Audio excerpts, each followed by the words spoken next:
penyakit-penyakit reumatik pun masuk di dalam kategori incurable. Jadi dia penyakit-penyakit yang tidak bisa disembuhkan sebagian besar ya. Dimodifikasi faktor-faktor risikonya. Faktor genetik kita tidak bisa modifikasi. Faktor ras tidak bisa modifikasi. Faktor gender yang memang pada wanita, pada kebanyakan juga faktor usia tidak. Misalnya berenang. Ya berenang itu sangat bagus ya. Untuk hip bagus, untuk knee juga, untuk lutut juga bagus ya. Jadi, karena dia akan ikut menjadi penyangga. Selain pergunakanlah obat-obat, bukan kalau osteoartritis sebetulnya tidak ada tempatnya buat steroid, kecuali nanti dokternya yang menyuntikkan ke sendi itu langsung kalau memang itu sangat mengganggu nyerinya. Biasanya acara-acara tertentu, misalnya untuk supaya aman, gunakanlah anti nyeri yang aman ya. Dan juga pesannya adalah jangan menggunakan anti nyeri sendiri.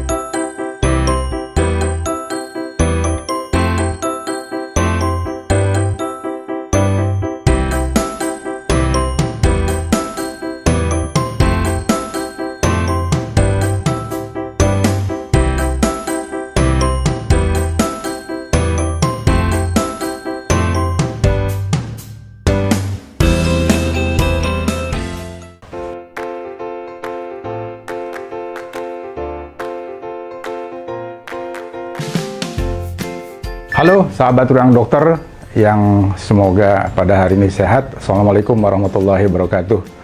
Kita bertemu pada pagi hari ini yang akan membahas berbagai gangguan kesehatan yang dikategorikan di dalam sebuah kelompok, yaitu penyakit-penyakit reumatik.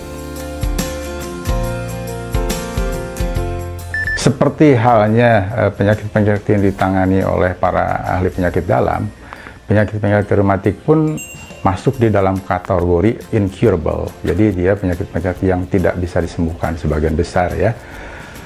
Ada yang sebagian sebetulnya sih bisa dihentikan prosesnya. Ada seperti osteoporosis sebetulnya bisa dihentikan prosesnya ya.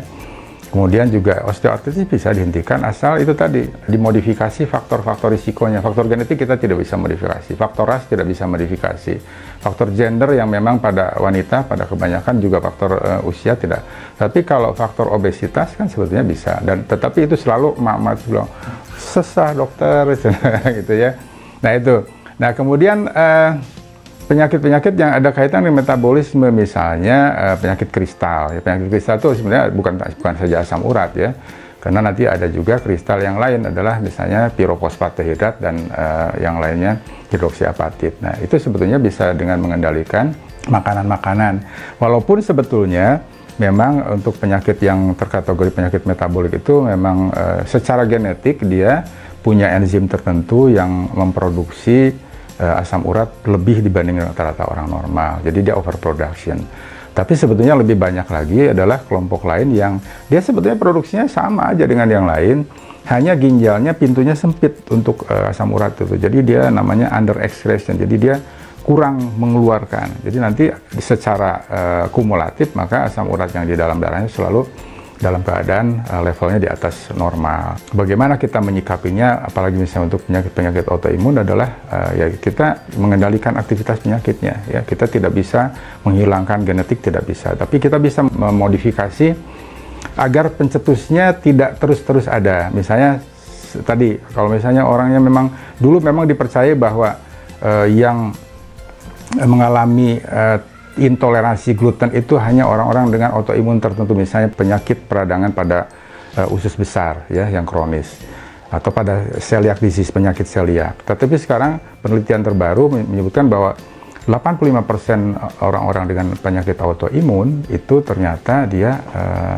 tidak toleran terhadap gluten. Maka oleh karena itu bagaimana keluarganya menyikapinya ya, kalau ada satu misalnya satu di keluarganya, anggota keluarganya ada yang berpenyakit autoimun, maka bukan saja orang yang penyakit autoimun yang harus tidak mengkonsumsi yang berbahan gluten, tetapi juga anggota keluarganya, karena secara genetik mungkin juga di keluarga itu memang dia sudah punya faktor kecenderungan untuk terjadi itu ya.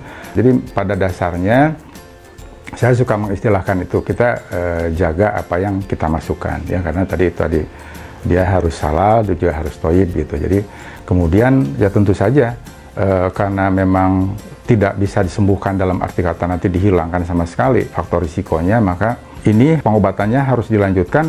Ada memang yang seumur hidup, misalnya pada autoimun tertentu, misalnya lupus, tetapi ada juga yang bisa dikendalikan dengan metode-metode yang lebih cepat, tapi memang sayang di kita aksesnya mungkin tidak begitu baik karena obat-obat yang seperti itu mahal ya. Tapi balik lagi, jadi bagaimana menyikapinya, ya teruskan aja berobat, teruskan berikhtiar, karena yang menyembuhkan walaupun misalnya berobat ke siapapun juga, yang menyembuhkan bukan dokternya, yang menyembuhkan bukan obatnya, tetapi Allah yang menyembuhkan. Sebetulnya tidak banyak yang tidak banyak jenis penyakit reumatik yang memang membutuhkan obat anti nyeri jangka panjang, tidak banyak sebetulnya. Itu yang jelas yang memang sangat dominan perannya itu adalah terhadap osteoartritis ya. Itu osteoartritis memang kita di dunia kedokteran belum ada satu obat yang secara diakui secara secara saintifik dia terbukti dia merupakan pemodifikasi atau merubah perjalanan penyakitnya.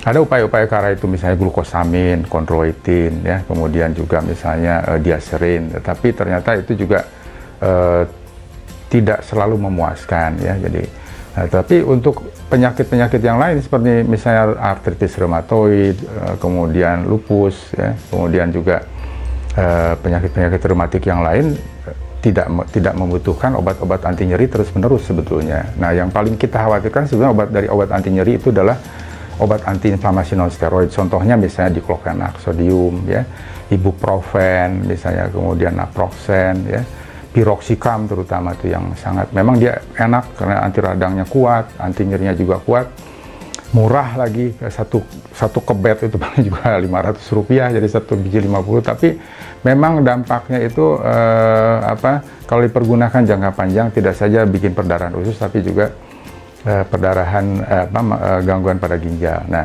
jadi kiatnya adalah untuk yang misalnya orang dengan osteoartritis itu memang harus fight di upaya-upaya non farmakologi gitu, seperti misalnya penguatan otot quadriceps, ya, otot hamstring. Jadi saya selalu pada orang-orang yang osteoartritis itu menganjurkan untuk exercise yang untuk penguatan otot-otot yang di sekitar sendi tersebut, misalnya berenang. Ya, berenang itu sangat bagus ya, untuk hip bagus, untuk knee juga, untuk lutut juga bagus ya. Jadi, karena dia akan ikut menjadi penyangga selain yang disanggah oleh tulang rawan yang menjadi bantal dari dua permukaan tulang, sehingga nanti sendi tersebut tidak terlalu menderita. Jadi memang kita harus fight di situ.